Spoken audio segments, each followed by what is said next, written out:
கேளுங்க. அவருடைய வெளியேறின போக்கு வந்து ஒரு வகையில திமுகவுக்கு சாதகமாக தான் இருக்குது அப்படின்னு சொல்லி அது வந்து சில விஷயங்களை டைவர்ட் பண்ணுது தமிழகத்தில் அப்படின்ற ஒரு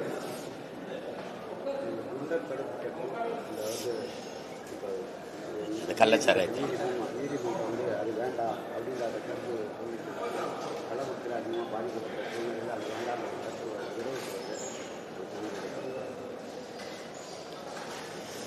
இல்லை. முதல்ல அவங்க கேட்டது இப்போ ஆளுநர் அது அந்த அந்த செய்தி ஏற்கனவே அண்ணா பல்கலைக்கழகத்தில் ஒரு தங்கச்சிக்கு பாதிக்கப்பட்ட அந்த செய்திக்கு ஒரு அந்த பாதிப்புக்கு அதுக்கான போராட்டம் அந்த பிரச்சனைக்கு ஒரு முடிவு வராத போது இந்த செய்தி பெருசாகும் போது அது அந்த செய்தி கைவிடப்படுது. அதுதான் பிரச்சனைக்கு. அதை தான் அப்படி சொல்றாங்க. ஆளுநர் செய்வது வந்து அது திமுகவுக்கு கோபத்தை இன்னும் 1.5 வருஷத்துக்கு அணைய விடாம வச்சிருந்து தேர்தல் நேரத்தில் பற்ற வச்சு விடுங்கிறேன். நான் என்னால் என்ன செய்ய முடியுமா? இப்போ போராடின மக்களுக்கு நான் நேராக போய் சொல்லிட்டு வந்துட்டேன். இந்த டங்ஸ்டன் சுரங்கம்ங்கிறது எந்த கொம்பை வந்தாலும் சரி அந்த இடத்துல ஒரு கல்லை கூட எடுத்து பற்றி போட முடியாது. ஏன்னா நாங்கள் இருக்கிறவரை எங்களுக்கு வேலையே அதுதான். என் மண்ணை, என் மக்களை, என் மண்ணின் வளத்தை, மக்களின் நலத்தை பாதுகாக்க தான் கட்சி வச்சுருக்கோம். தேர்தலில் நின்று ஓட்டு வாங்கி அதெல்லாம் எங்களுக்கு போட்டால் போடுங்க, போடலைன்னா போங்க தான். அதனால இப்போ நாங்கள் வந்து தமிழ்நாடு அரசு தீர்மானம் போட்ட பிறகு நான் போராடினேன். நான் போராட நேரம் கட்டதுக்கு பிறகு தான் தீர்மானத்தை போடுது. ஆனாலும் இந்த தீர்மானம் வெற்று தீர்மானம் எனக்கு தெரிஞ்சு மறுபடியும் போராடினேன். அப்போ கேள்வி பண்ணாங்க, தீர்மானம் போட்ட பிறகு இதுக்கு தேவையில்லாமல் போராடுறாங்க. இப்போ என் மக்கள் பல்லாயிரக்கணக்கில் தெருவரங்கி போராடுறதுக்கு எதுக்கு தெரியுமா? உன் தீர்மானம் எனக்கு ஒன்றுத்துக்கு பயன்படலை, அது மேலே நம்பிக்கை இல்லாமல் தான். ஏன்னா நீங்கள் இது மாதிரி பல தீர்மானங்களை போட்டு கிடப்பில் போட்ட ஆளுகள், அதனால அந்த நம்பிக்கை வரமாட்டேங்குது. ஆனாலும் போராடி கொண்டிருக்கேன். என் மக்களுக்கு சொல்லுவேன், இந்த மகன் இருக்கிற வர என் தாய் நிலத்தில் அப்போ நாங்கள் வலிமை இல்லாமல் சின்ன பிள்ளையாக இருக்கும்போது அது கையெழுத்தாயிருச்சு, இதாயிருச்சு, ஸ்டெர்லைட் வந்துருச்சு, அணுவில் வந்துருச்சு, மீத்தேன் சிப்காடு. இனிமேல் என் நிலத்தின் வளத்தை கெடுக்கிற எந்த நச்சாலையும் எத்த திட்டமும் வராது, வர விட மாட்டோம். அதனால அவங்க போராடுறது மக்களுக்குள்ள இருக்க அச்ச உணர்வு, அதை வெளிக்காட்டுறாங்க. அதை தடுக்கிற அரசு. நீங்க அதே மாதிரி ஒண்ணுமில்ல, ஆளுநர் வெளியில போயிட்டாருங்கிறதுக்கு தெருவில் இறங்கி போராடுறீங்க. நாங்க பிள்ளைகள் படிக்கிற பல்கலைக்கழகத்துக்குள்ள ஒரு குற்றவாளி உள்ள போயிட்டாருன்னு நாங்க போராடுறோம். இன்னும் ஒருத்தர் நிலத்தை நஞ்சாக்குற நச்சு திட்டம் உள்ள வரக்கூடாதுன்னு நாங்க போராடுறோம். அதுக்கு அனுமதி தர மாட்டேங்கிறீங்க. இந்த போராட்டங்களை எல்லாம் அவர் கேட்ட முதல் கேள்விதான், திசை திருப்பதற்காக இந்த வேலையை நீங்க செஞ்சிட்டு இருக்கீங்க.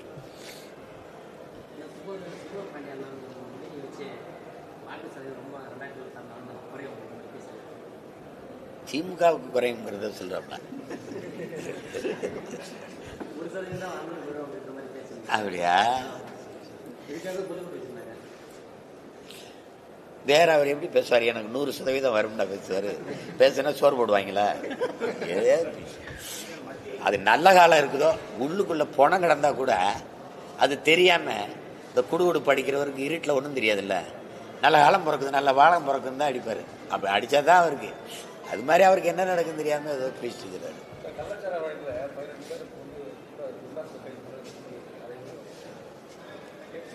அதை சொல்லிட்டாரு. அதாவது அதுல வந்து உங்களுக்கு குற்றவாளிகள் எங்க இருக்கிறாங்க, அப்பாவியில் பலியிடப்பட்டிருக்காங்க, பலியாக்கப்பட்டிருக்காங்க. அதனால இவங்க சிறையில் இருந்த காலங்களே போதும், விடுங்க. ஆனால் உண்மையான குற்றவாளிகளை கொண்டு வந்து சட்டத்தின் முன்பு நிறுத்துங்கன்னு தான் நீதிமன்றம் எதிர்பார்க்குது. அதை இந்த அரசு செய்யுமான்னா அது கேள்விக்குறிதான். அது செய்யாது. அதுக்கு புதிய கல்விக் கொள்கை ஏற்காத மாநிலங்களில் பல்கலைக்கழகம் மூலமாக வழங்கப்படும் பட்டங்களும் அந்த பல்கலைக்கழகம் மூலமாக செயல்பாடுகளும் வந்து தடை செய்யப்படும் மத்திய அரசு அறிவித்திருக்காங்க. அதை பற்றி புதிய கல்விக் கொள்கையை எதிர்க்கணும்னு நிபந்தனை வைக்கிறாங்க. நீங்க இதன் மூலமா நான் சொல்ற இந்த செவியை கேட்டுக்கொண்டிருக்கிற பெருமக்களுக்கு, இந்த நாட்டின் மீது பேரன்பு கொண்டு பற்று வச்சிருக்கிற பெருமக்களுக்கு நான் சொல்றது, இந்தியாவை துண்டாட நினைக்கிற ஆற்றல் யாருன்னு நீங்க பார்த்துக்கிறீங்க. இந்தியாவை தனித்தனி நாடுகளாக பிரிந்து சொல்ல வைக்க, தேசிய இனங்களை தனித்தனி நாடுகளாக பிரிந்து சொல்ல வேண்டும் என்கிற நிலைக்கு நிர்பந்திக்கிறது, பிரிக்கி பிரசவிக்கிற பெருமக்கள் யாருன்னு பாருங்க.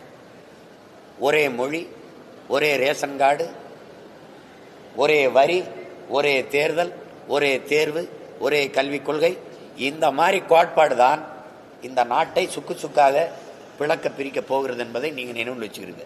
நான் சொல்றது இல்லை, இது புரட்சியாளர் அண்ணல் அம்பேத்கர் சொன்னது தான். வாழுகிற நாட்டை விட சார்ந்து இருக்கிற மதம் மேலானது என்று கருதி கொண்டு நீங்கள் செயல்பட தொடங்குவீர்களே ஆனால் இந்த நாடு சுக்கு சுக்காக சிதறுவதை எவராலும் தடுக்க முடியாதுன்னார். நீங்கள் பல நாடுகளின் ஐக்கியம் இது, பல தேசங்களின் ஒன்றியம் இது. இந்த நாடு இருந்ததில்லை, உருவாக்கினவன் வெள்ளக்காரன், பேர் வச்சவன் வெள்ளக்காரன். நாங்கள் பல்வேறு தேசிய மக்கள் இந்த நாட்டுக்குள் ஒன்றிணைந்து வாழ்கிறோம். எனக்கு ஒரு மொழி இருக்குது, எனக்கு ஒரு கலாச்சாரம் இருக்குது, பண்பாடு இருக்குது, வாழ்க்கை முறை, வரலாறு எனக்குன்னு ஒன்று இருக்குது. அந்த மாதிரி நீங்கள் விட்டுட்டீங்கன்னா இந்த நாடு அப்படியே நாடாக இருக்கும். நீங்கள் ஒரு கல்விக் கொள்கையை வச்சு இதே படி இதே பண்ணு அந்த மாதிரி திணிக்கிறதை ஏற்க முடியாது. நீங்கள் உன்னுடைய கல்விக் கொள்கையில் எங்கள் வாவுசியை பற்றி பாடம் இருக்குமா? எங்கள் பாட்டனை பற்றி வல்லபாய் பட்டேல் இருக்கும். என்னுடைய வரலாற்றை மறைப்பியா மறைக்க மாட்டியா? நீ சமஸ்கிருத இந்திக்கு தான் முன்னுரிமை கொடுப்ப. எங்கள் தாய்மொழி 8ஆம் முறைக்கு கற்பிச்சுக்கலாம்ங்கிற பேர எங்கள் அண்ணா சொல்கிறாங்க, எம்ஏ முதுகலை தமிழ் இலக்கியம் படித்தவனே பொழிப்புரை தேடிட்டு அலைகிறான். தமிழ் ஒரு கடல், நீ கரையில் கால் நினச்சிட்டு வாங்குற. நீ 8ஆம் முறைக்கு தமிழ் படித்தா போதும், என்னத்தை படிப்பான்? ஆனால் அவனை எழுதி படிச்சுக்கிடுவான், வேற என்ன படிப்பான்? சும்மா இதெல்லாம் தேவையில்லாத திணிப்பு. ஒரே கல்விக் கொள்கை, புதிய கல்விக் கொள்கை, இதே ஒரே கல்விக் கொள்கைன்னா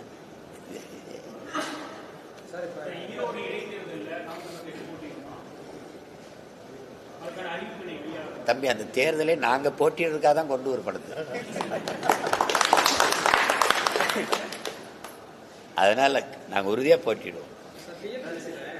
டிஎன்பிசியில் இப்போ வந்து புதுசாக சிலபஸ் இருக்காங்க சார். அதில் வந்து சைவம் வைணவம் சிலபஸ், சைவம் வைணவத்தையும் எடுத்துட்டாங்க, பக்தி இலக்கியங்கள்லாம் எடுத்துட்டாங்க, கம்பராமாயணத்தையும் எடுத்துட்டாங்க. எப்படி பார்க்குறீங்க? வந்து ஏற்கனவே அந்த சிலபஸை படிச்சுட்டு நிறைய கம்பராமாயணம் அவங்க கதை தானே, அவங்க வச்சிருப்பாங்களே. எடுத்துட்டாங்க சார். ஏற்கனவே அதை படிச்சுட்டு ப்ரிப்பேராக இருக்கிற ஸ்டூடெண்ட் நிறைய வருஷக்கணக்கான பேர் விட்டாங்க. திடீர்னு எதில் எந்த இதில் TNPSC 4th group 2nd group பக்தி இலக்கியங்கள் எடுத்துட்டாங்க, சைவம் வைணவம். நீங்கள் கேட்டீங்கள கேள்வி, அவர் பதில் சொல்றாரு பாருங்க. இப்போ இப்படி எடுக்கிறாங்கல்ல, கட்டாய இந்தி 5ஆம் வகுப்புலேருந்து பொதுத் தேர்வு, 3ஆம் வகுப்பில் பொதுத் தேர்வு, 5ஆம் வகுப்பு பொதுத் தேர்வு, 8ஆம் வகுப்பு பொதுத் தேர்வு. உலகத்தில் கல்வியில் முதல் இடம் எந்த நாடு இருக்குன்னு நினைக்கிறீங்க? தென்கொரியா. அது 8 வயசில் தான் பிள்ளையே ஒன்றா சேர்க்குது. எத்தனை வயசில்? 8 வயசில். அது கல்வியில் ஒரு மாணவன் தனக்கான உடையை அவனை உடுத்திக்கொள்ள, தனக்குடைய உணவை அவனை எடுத்து உள்ள எல்லா வேலையிலும் அவனை செய்து கொள்ளுகிற அந்த எது வர்ற வரைக்கும், அது வரைக்கும் அவனுக்கு விளையாட்டு கல்வி, அவனுக்கு எது விருப்பமோ அதை செய்ய விடுது. ஒன்றா போய் 8 வயசில் தான் சேர்க்குது. நீ அந்த 8 வயசில் என்னை வந்து பொது தேர்வு எழுத சொல்கிற. உங்களையெல்லாம் யாரா படிக்க சொன்னதுங்கிறத இவங்க கேட்குறது உங்களுக்கு புரியுதா? உன்னையெல்லாம் டாக்டராக சொன்னது யாரு? உன்னையெல்லாம் படிக்க சொன்னது யாரு? இப்போ சொல்லுவோம்ல நம்ம எல்லாம் கூட்டம், நான் தான் உங்களை அப்போவே போக சொல்லிட்டேன், இன்னுமா நீங்கள்லாம் போகலை அப்படின்னு கேட்போம்ல. அது மாதிரி நீங்கள்லாம் இன்னுமா உயிரோடு இருக்கீங்க, ஏன் சாகாமல் இருக்கீங்க? அதுதான் இவங்க கேட்க வருது. இப்போ அந்த அடிப்படையில் எல்லாமே ஒன்றா இருக்குங்க. ஆனால் காவிரியிலிருந்து மட்டும் எனக்கு தண்ணி வராதுங்க. இது எப்படி?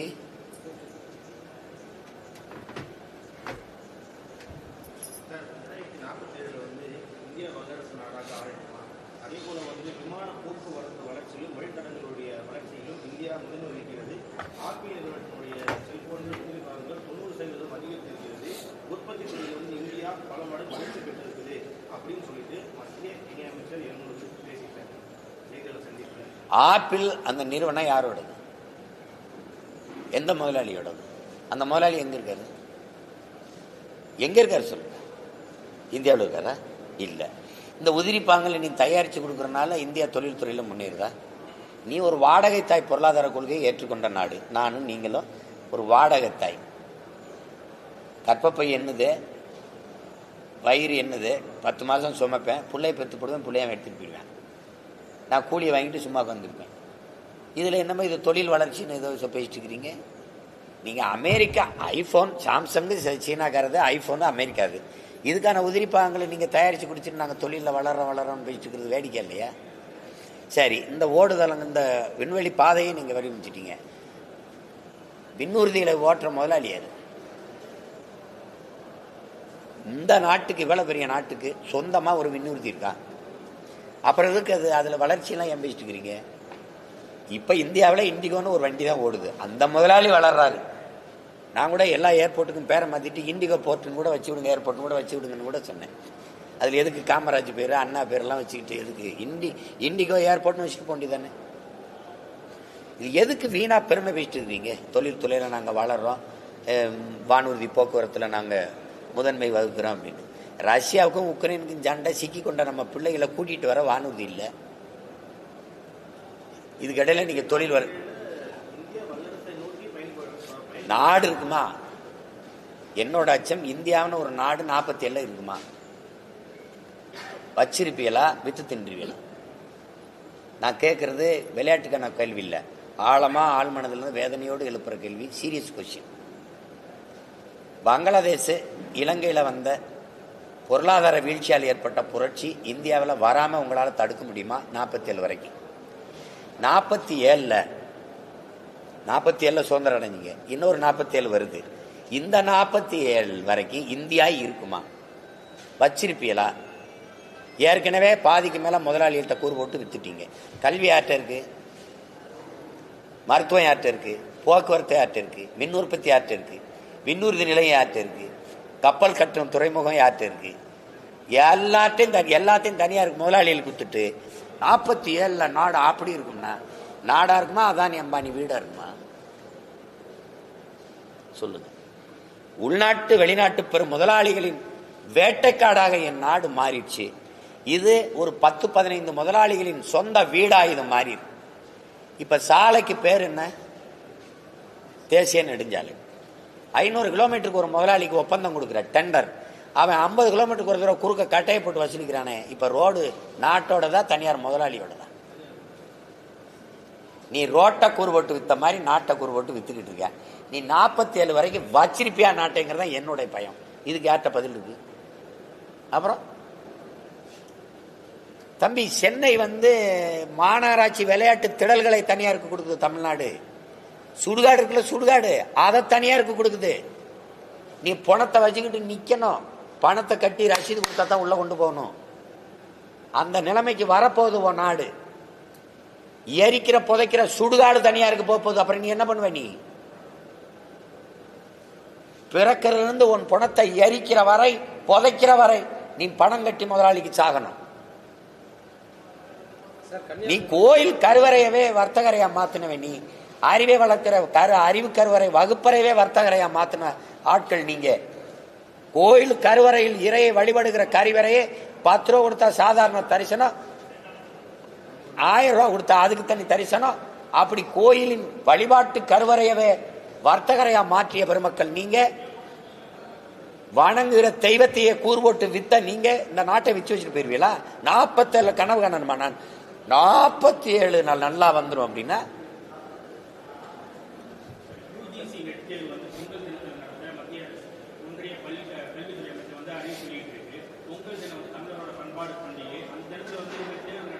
நீங்க நாட்டுப்பற்றை பத்தி பேசுறீங்கல்ல. இந்த நாடு ஒரே நாடா இருந்தா, ஒரே ரேஷன் கார்டா இருந்தா, தேசிய கீதத்தை இந்திய நாட்டுப்பண்ணை முதல்ல போட்டா தான் நாட்டுப்பற்று. இதெல்லாம் எப்படி எடுத்துக்கிறது சொல்லுங்க.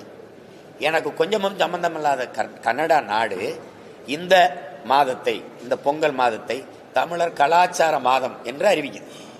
ஆஸ்திரேலியாவுக்கு எனக்கு அதை சம்பந்தம் இருக்கா தம்பி? அந்த நாடு இந்த ஜனவரி இந்த மாதம் முழுமைக்கும் தைப்பொங்கல் இதெல்லாம் கலாச்சார பண்டிகை, தமிழருடைய திருநாள்லாம் வர்றதுனால அது கலாச்சார மாதமா அறிவிக்குது. ஒரு வாரம் 2 நாள் இல்லை தம்பி, மாதமா அறிவிக்குது. நீங்க பார்த்திருப்பீங்க, பாராளுமன்றத்திலே அறிவிக்குது.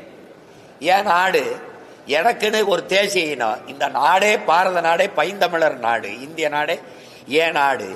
எனக்கு ஒரு உலகத்தின் மூத்த இனத்தின் மகன் நான். எனக்கு ஒரு பண்டிகை வருது, என் தேசிய பண்டிகை பொங்கல், எனக்கு ஒரு திருநாள் வருது. இதை கொண்டாடுகிற அந்த காலகட்டத்தில் நீ ஒரு தேர்வை வச்சினா இது தேச பற்று வருமா வெறுப்பு வருமா? இப்ப எது என் தேசம்? உலகத்தில் இருக்க எல்லா நாடும் ஈழத்தில் எங்களை அடிச்சு விரட்டி சிங்கள அகதியா அனுப்பும் போது எல்லா நாடும் தன் நாட்டு குடிமக்களா ஏத்துட்டு குடியுரிமை கொடுக்குது.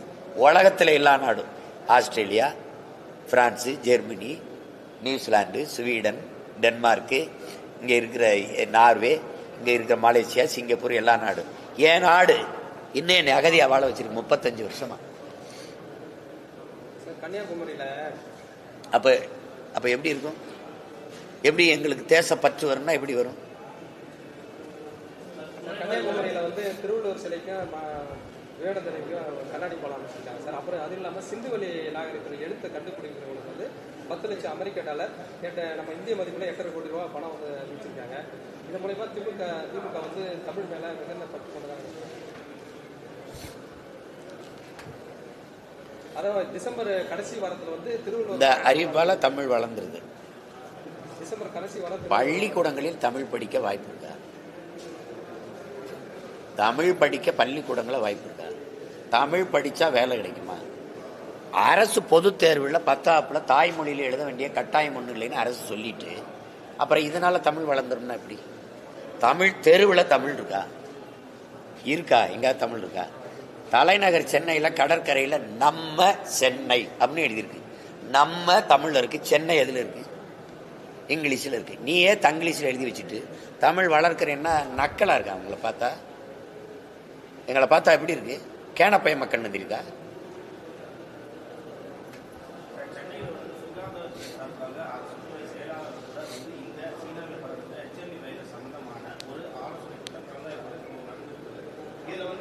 மத்திய சுகாதாரத்துறை அதிகாரிகளோட நம்ம மாநில சுகாதாரத்துறை அதிகாரிகள் தொடர்ந்து பேசிக்கிட்டு இருக்கிறதாகவும் கண்காணிப்பு வைத்திருப்பதாகவும் பொதுமக்கள் யாரும் அச்சப்பட வேண்டாம். இந்த வைரஸை குறித்து எல்லாத்துக்கும் பொதுமக்கள் விழிப்புணர்வு ஏற்படுத்துவோம், முகக்கவசம் அணிந்து வரணும்னு சொல்லி ஒரு 10 விதமான அறிவிப்புகளை வந்து வெளியிட்டிருக்காரு. இந்த தமிழக அரசோட செயல்பாடுகள் இது எப்படி நீங்க அரசுக்கு நீங்க வெளிப்படுத்த நினைக்கிறீங்க, என்ன மாதிரி கட்டுப்பாடுகளை கொண்டு வரணும் அப்படின்றது நாம் தமிழர் கட்சியின் சார்பாக தமிழக அரசு இல்லை அது அரசின் வேலை அப்படின்னு நம்ம சொல்ல முடியாது. குடிமக்களாக இருக்கிற நம்ம ஒவ்வொருத்தருடைய வேலை. நம்ம உயிரை இதை நம்ம தான் தற்காத்துக்கணும், பாதுகாத்துக்கணும். அது ஏற்கனவே கொரோனா வந்து நமக்கு பெரிய அனுபவம் இருக்குது. 3 ஆண்டுகளாக நம்ம பட்டாபாடு தெரியும். அதனால வருமுன் நம்ம எச்சரிக்கையாக விழிப்புணர்வோடு இருந்து நம்மளை நாமே தற்காத்துக் கொள்வது அதுதான் சரி. இவர்களை நம்பி பயன் இல்லை. வந்தால் ஒன்றும் இல்லை, நீங்கள் வந்தீங்கன்னா கபசுர குடிநீர் குடிங்க, நிலவேம்பு குடிங்கன்ட்டு அறிவிச்சுட்டு போயிடுவாங்க. நம்ம அதுக்கு முன்கூட்டியே நமக்கு ஏற்கனவே பயிற்சி இருக்குல்ல, அது மாதிரி நம்ம எச்சரிக்கையாக இருக்கணும். அதில்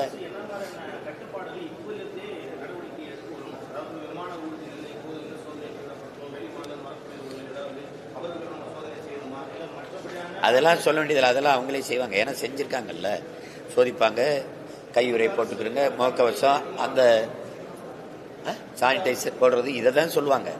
அதை அவங்க சொல்லணும்னு நம்ம ஏன் காத்திருக்கணும்? நம்ம ஒவ்வொருத்தரும் அது கவனமாக இருந்துட்டா சரிதான். நான் சரியாக இருந்துட்டா, நீங்கள் சரியாக இருந்துட்டா, இவர் சரியாக இருந்துட்டா எல்லாம் சரியாயிரும். இதில் போய் அரசு சொன்னால் தான் நம்ம செய்யணும், அரசு சொல்லணும் அப்படின்னு எதிர்பார்த்துட்டு இருக்கிறது அது வீண். அதை விட்டுட்டு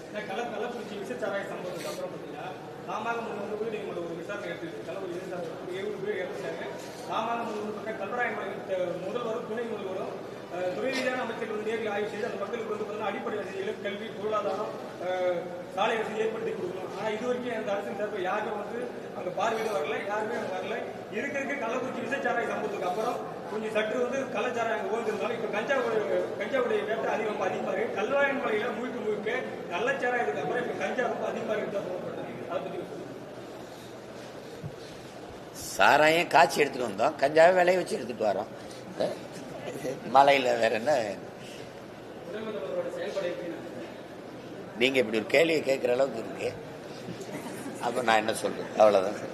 கள்ளக்குறிச்சியில் 67 சாலை என்கேஜ் வந்து நிறைய விவசாயிகள் பாதிக்கப்படுறாங்க. அதான் கேட்டேன். அப்போ வந்து ரொம்ப குறைச்சி காசு கொடுத்துட்டாங்க சாலைன்னு. இங்கே ஒண்ணுதான் உங்களுக்கு, மக்களை வயிறு நிறைய பசியை போட்டு வானத்தில் பறக்கிறவங்களை பற்றியே கவலைப்படும் இந்த நாடு. காரில் போகிறவன் வேகமாக காரில் போகிறவனை பற்றியே கவலைப்படும். காரில் போகிறவனுக்கு பசிக்கும்ல, அவனுக்கு சோறு நீரும் கொடுக்குற விவசாயியை பற்றி கவலைப்படாது.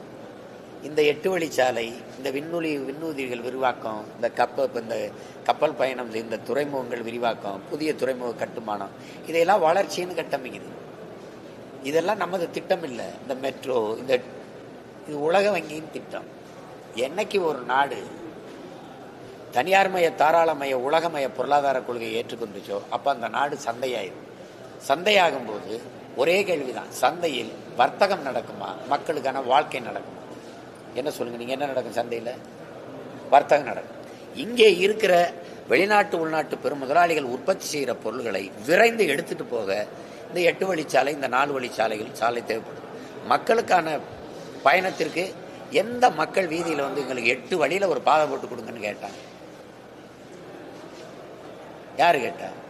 கால்நடையாக நடந்து போய் களை கொட்டு மண்வெட்டி வச்சு நிலத்தை கொத்தி விவசாயம் பார்க்குற நிலத்தை பறிச்சுக்கிட்டு ஏதாவது போறிய வீட்டில் போய் சாப்பிடுவிய. சாப்பாடு எங்கேருந்து வரும்? ஒரு அடிப்படை தானே. இருக்கிறதே நிறைவாக வாழும்.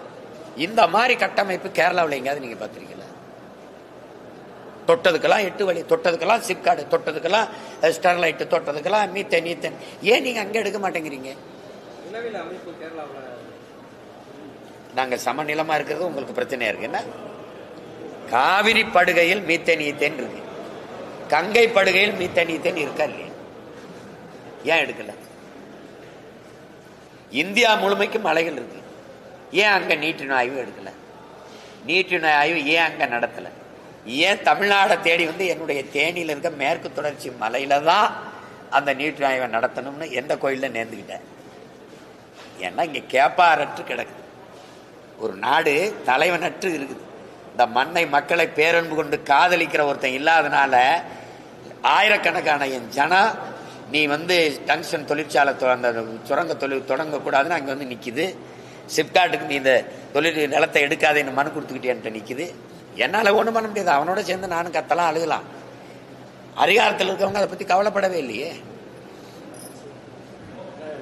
தொடர்ந்து தமிழ்நாட்டில் கூட்டணி ஆட்சி தற்போது இருக்கிற சூழ்நிலை கூட்டணி ஆட்சி இல்லாமல் ஆட்சி வர்றது ரொம்ப சிரமமான சூழ்நிலை இருக்கிறது.